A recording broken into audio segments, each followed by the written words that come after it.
यानी मित्रों, हमारा अगला विश्लेषण उस कंपनी को सुप्रीम कोर्ट की फटकार पर है जिसने आपकी जेब में रखे फोन को जासूस बना दिया है। आज सुप्रीम कोर्ट ने फेसबुक, इंस्टाग्राम और व्हाट्सएप की मूल कंपनी मेटा को साफ साफ कह दिया कि आप भारत से अपना बोरिया बिस्तर बांधकर जा सकते हैं। अब सवाल उठता है कि इन कंपनियों ने किया क्या ऐसा कि देश की सर्वोच्च अदालत ने इन्हें इतना बड़ा अल्टीमेटम दे दिया।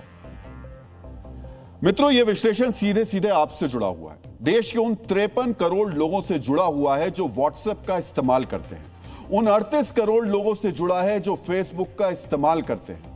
सोशल मीडिया ऐप्स के नाम पर इन कंपनियों ने आपकी जेब में रखे फोन को कैसे जासूस बना दिया है, आज हम उसका विश्लेषण करने वाले हैं। आपके मोबाइल में मौजूद जिन ऐप्स को आप अपनों से जुड़ने का जरिया मानते हैं, वो कैसे आपकी डिजिटल तिजोरी पर डाका डाल रहे हैं, आज आपको हम विस्तार से यह समझाने वाले हैं।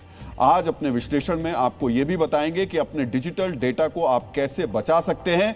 लेकिन सबसे पहले आपको यह जानना चाहिए कि इस डिजिटल डकैती को लेकर आज सुप्रीम कोर्ट ने क्या कहा। आज सुप्रीम कोर्ट ने मेटा यानी फेसबुक, इंस्टाग्राम और व्हाट्सएप की मूल कंपनी पर लोगों के निजी डेटा के गलत प्रयोग के मामले में लगे 213 करोड़ के जुर्माने पर सुनवाई की। Chief justice Suryakant, justice Joymalya Bagchi और विपुल एम पंचोली ने मेटा की अपील पर सुनवाई करते हुए मेटा को ही जमकर फटकार लगाई।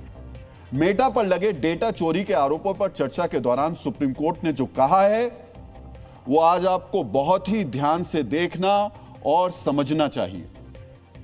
सुप्रीम कोर्ट ने आज यह साफ कर दिया कि मेटा को भारतीयों से जुड़ी हुई एक भी जानकारी किसी एक के साथ साझा करने की अनुमति नहीं दी जाएगी। कोर्ट ने सुनवाई के दौरान एक बहुत महत्वपूर्ण उदाहरण दिया। मेटा और व्हाट्सएप भारतीय यूजर्स के साथ टेक इट और लीव इट यानी या तो हमारी बात मानो या ऐप छोड़ दो वाला व्यवहार कर रहे हैं। आप किससे बात कर रहे हैं, कितनी देर बात कर रहे हैं और किस लोकेशन से बात कर रहे हैं, यह सब किस तरीके से ट्रैक किया जा रहा है, उस पर कोर्ट ने कहा यह डेटा चोरी नहीं तो फिर और क्या है। सुप्रीम कोर्ट ने साफ कहा जिस तरह से मेटा ने पहले व्हाट्सएप को खरीदा और फिर व्हाट्सएप का डेटा फेसबुक के साथ शेयर किया, यह निजता के अधिकार का हनन नहीं तो फिर क्या है। इस पर मेटा और व्हाट्सएप की तरफ से पेश वकील ने दलील दी, यह सब उपभोक्ता की सहमति से किया जाता है। माइक और कैमरे को एक्सेस करने के लिए सहमति ली जाती है। उपभोक्ता कभी भी इससे ऑप्ट आउट कर सकते हैं। इस दलील पर कोर्ट ने बेहद सख्त लहजे में कहा, आप अपनी सुविधाएं यहां से ऑप्ट आउट कर लें, यानी अपना पूरा बिजनेस समेटकर यहां से जा सकते हैं।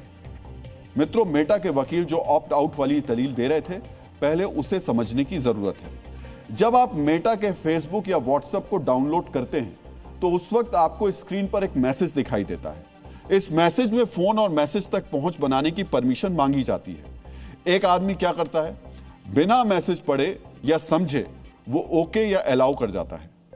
लेकिन ओके और अलाउ के साथ जो मैसेज लिखा जाता है, असली खेल उसी में है। और इसी खेल पर आज सुप्रीम कोर्ट ने आगे क्या टिप्पणी की, यह भी आपको देखनी चाहिए। सुप्रीम कोर्ट ने पूछा, क्या सड़क पर फल बेचने वाली गरीब महिला आपकी कथित अनुमति या फिर यूं कहें कि शर्तें समझ पाएगी? मित्रों, अदालत के सवालों के बाद मेटा ने हलफनामा दाखिल करने का प्रस्ताव रखा। इसे स्वीकार करते हुए अदालत ने मामला अगले सोमवार तक के लिए स्थगित कर दिया। मित्रों, मामला अगले सोमवार तक के लिए तो स्थगित कर दिया गया, लेकिन कोर्ट ने आज सोशल मीडिया ऐप्स का इस्तेमाल करने वाले यूजर्स के हित में, यानी आपके हित में जो सवाल उठाए उसे समझना जरूरी है। मित्रों, कोर्ट ने इन ऐप्स द्वारा इस्तेमाल की जाने वाली जिस भाषा का जिक्र किया है, सबसे पहले हम उसे आसान शब्दों में डिकोड करने वाले हैं। जब आप व्हाट्सएप, फेसबुक, इंस्टाग्राम या मैसेंजर को पहली बार डाउनलोड करते हैं, तब आपकी स्क्रीन पर कुछ इस तरीके के मैसेज आते हैं। By tapping agree and continue you accept the WhatsApp term of service and privacy policy. ये देखिए, ध्यान कीजिए, जब आप इन ऐप्स को डाउनलोड कर रहे होते हैं तो इस तरीके का मैसेज आपकी स्क्रीन पर आता है। कई बार ऐप इस्तेमाल करते हुए कुछ इस तरीके के मैसेज आप देखते भी होंगे, उस वक्त भी आते हैं। Allow access to your contacts, allow to take pictures and record videos. एक आम आदमी क्या करता है, वो बिना सोचे समझे अलाउ या ओके पर क्लिक कर देता है, क्योंकि वो सोचता है कि ये शायद जरूरी है।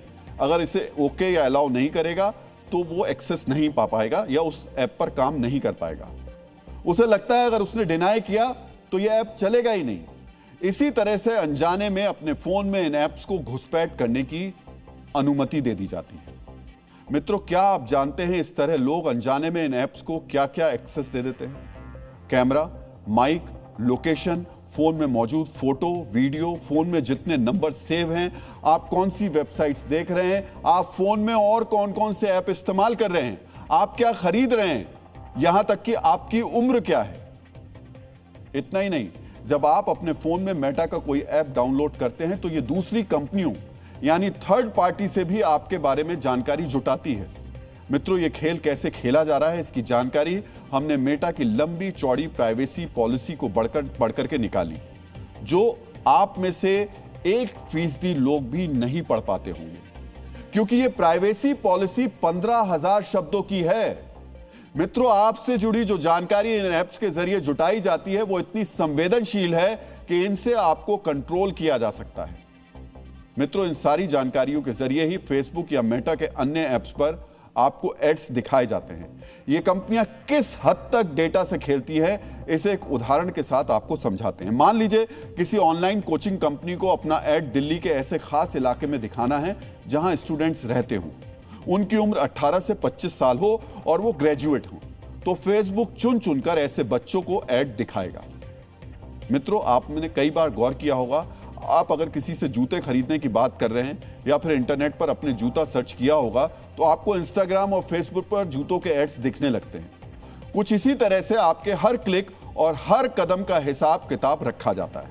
मित्रों, आज सुप्रीम कोर्ट में सुनवाई के दौरान चीफ जस्टिस सूर्यकांत ने इससे जुड़ा अपना एक निजी अनुभव भी साझा किया। उन्होंने बताया, अगर व्हाट्सएप पर किसी डॉक्टर से तबीयत बिगड़ने की बात की जाए और डॉक्टर मैसेज में ही दवाई का नाम बता दे तो 5 से 10 मिनट के अंदर ईमेल से लेकर यूट्यूब पर दवाइयों के प्रचार दिखाई देने लगते हैं। मित्रों, आप ये जानकर चौंक जाएंगे, ये कंपनियां आपकी डिजिटल जासूसी नियमों के दायरे में रहकर कर रही हैं, क्योंकि उन्होंने टर्म्स एंड कंडीशंस के नाम पर अनजाने में आपसे अनुमति ले ली है।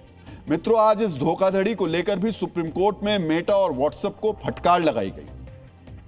कोर्ट में आज मेटा और व्हाट्सएप के वकीलों से यह पूछा गया, क्या तमिलनाडु या बिहार के किसी सुदूर गांव में रहने वाला व्यक्ति उस भाषा को समझ पाएगा जिसमें आपकी पॉलिसी लिखी गई है? मित्रों, जाहिर सी बात है, नहीं समझ पाएगा, क्योंकि मेटा जैसी कंपनियां लाखों करोड़ों की सैलरी देकर एक्सपर्ट्स को नौकरी देती हैं जो इन टर्म्स एंड कंडीशंस को तैयार करते हैं। इनका काम यही होता है कि भाषा इतनी सरल दिखे कि आपको खतरा महसूस ना हो और कानूनी रूप से कंपनी पूरी तरीके से सुरक्षित रहे। मित्रों, समस्या बहुत बड़ी है, लाखों करोड़ों भारतीयों से जुड़ी है, इसलिए आज हम डीएनए में इस समस्या का समाधान भी आपको आसान भाषा में समझाने वाले हैं।